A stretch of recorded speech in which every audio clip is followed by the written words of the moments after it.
Assalamualaikum warahmatullahi wabarakatuh, Bu. Waalaikumsalam warahmatullahi wabarakatuh, Pak Fahrul. Apa kabar, Bu, hari ini? Alhamdulillah baik, Bapak. Sehat ya? Alhamdulillah sehat, Alhamdulillah Pak. sehat. Baiklah, Bu. Berhubungan saya sebagai pengamat, ada beberapa hal yang ingin saya tanyakan kepada Ibu sebagai coach. Yang pertama tentang rubrik penilaian, Bu.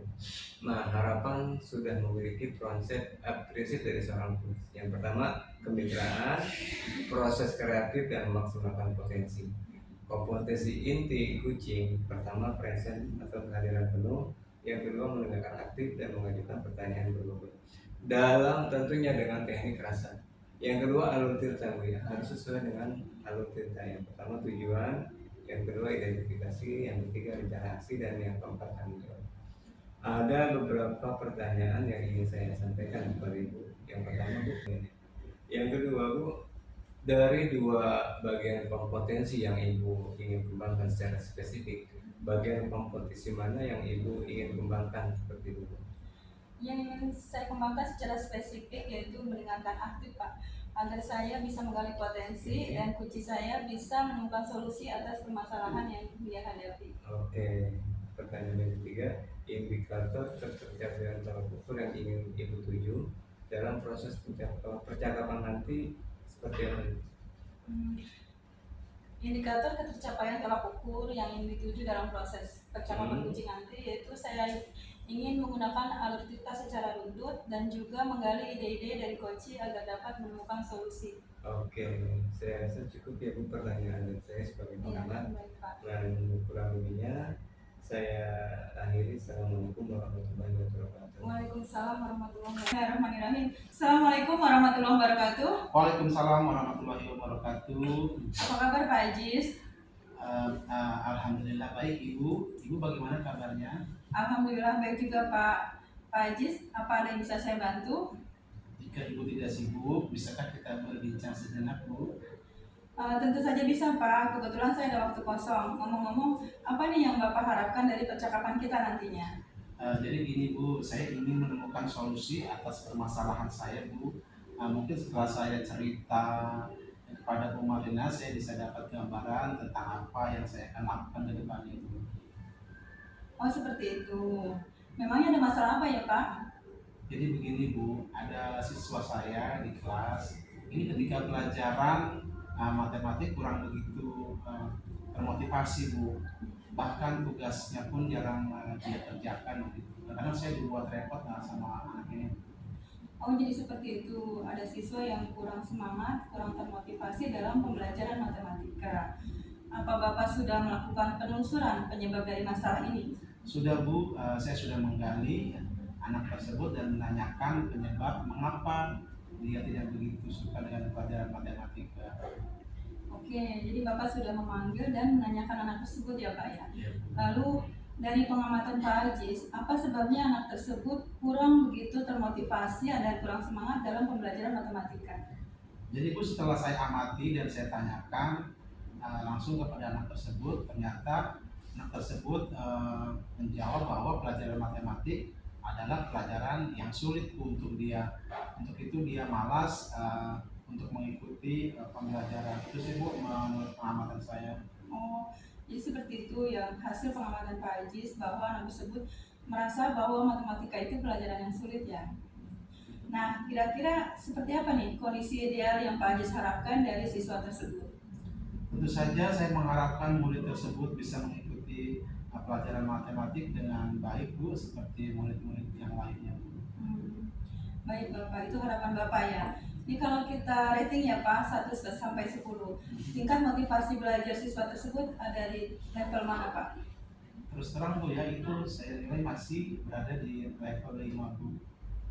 Oh, seperti itu. Jadi masih berada pada level 5 ya. Nah, harapan Bapak untuk kedepannya motivasi belajar anak tersebut berada pada level berapa Pak?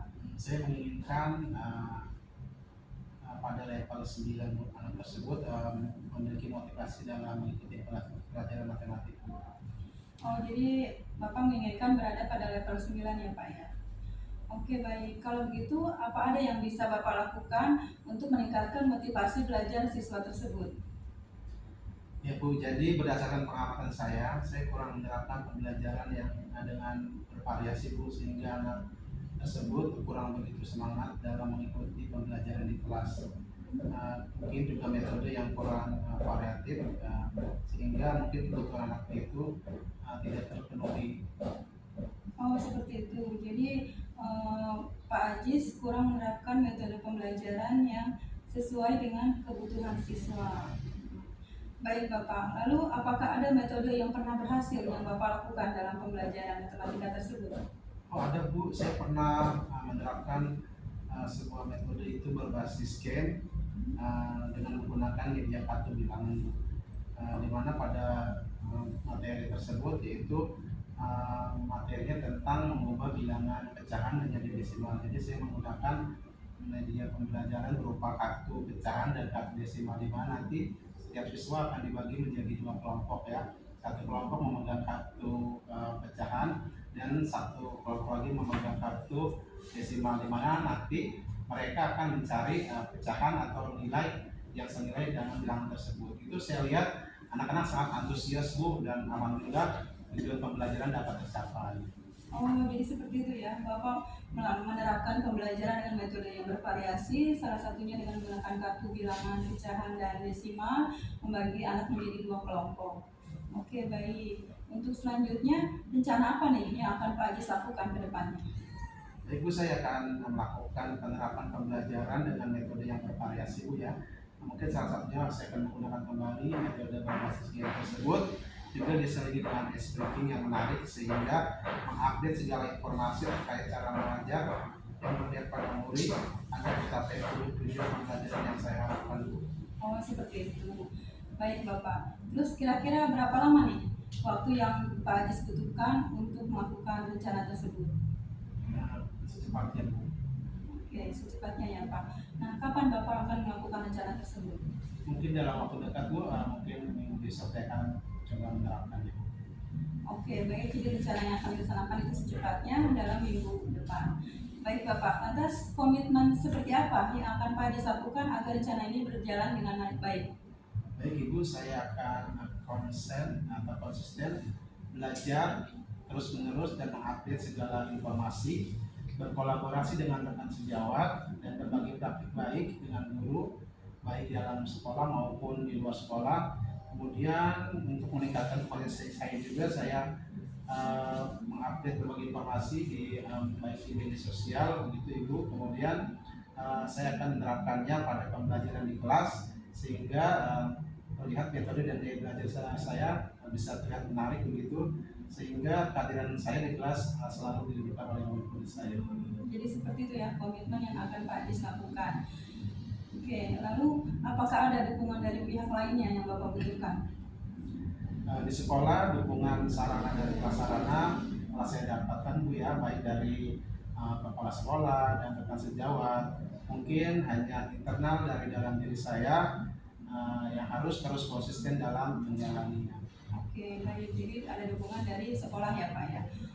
Bagaimana, semoga rencana yang Pak Ajis lakukan berjalan dengan lancar. Bagaimana perasaan Pak Ajis sejak berbincang barusan? Masya Allah, lega sekali Bu, saya senang sekali bisa menemukan solusi atas permasalahan saya yang setelah berbincang dengan Bu Marlina ini. Terima kasih Bu Marlina. Alhamdulillah, sama-sama Pak Ajis. Terima kasih, saya senang Pak Ajis bisa menemukan solusi dari permasalahan yang Pak Ajis dapatkan di kelas. Terima kasih Pak Ajis atas waktunya. Sama-sama Bu Marlina, terima kasih. Assalamualaikum warahmatullahi wabarakatuh. Assalamualaikum Bu Marina. Waalaikumsalam Pak Fahrul. Oke, Ibu tadi sudah melakukan proses ujian dengan Pak Ajis. Ya, Pak. Sebelum penutup, ini ada beberapa hal yang ingin saya tanyakan pasca observasi Bu. Yang pertama, apa saja yang sudah Ibu lakukan pada saat melakukan observasi coaching terkait indikator pencapaian yang diinginkan?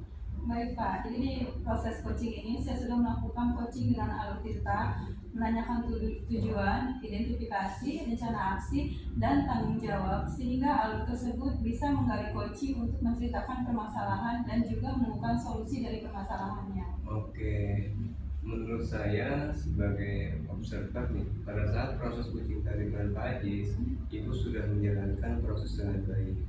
baik dari alur ceritanya dan juga Ibu sudah berusaha untuk menggali potensi atau pertanyaan-pertanyaan kepada Pak Haji sehingga bisa menemukan solusi dengan dari permasalahan yang Ibu hadapi, yang Pak Haji hadapi. Lalu berdasarkan kucing tadi, nah kira-kira kompetensi apa yang Ibu harapkan dalam proses kucing tadi? Baik Bapak, jadi kompetensi yang ingin saya lakukan yaitu dengan cara lebih memahami lagi proses coaching sehingga saya nanti dapat melakukan hal tersebut dengan lebih baik lagi ke depannya. Oke, semoga kedepannya kita bisa melakukan proses coaching dengan lebih baik lagi. Demikian observasi ini kita akhiri, semoga bermanfaat. Saya tutup dengan Assalamualaikum warahmatullahi wabarakatuh. Waalaikumsalam warahmatullahi wabarakatuh.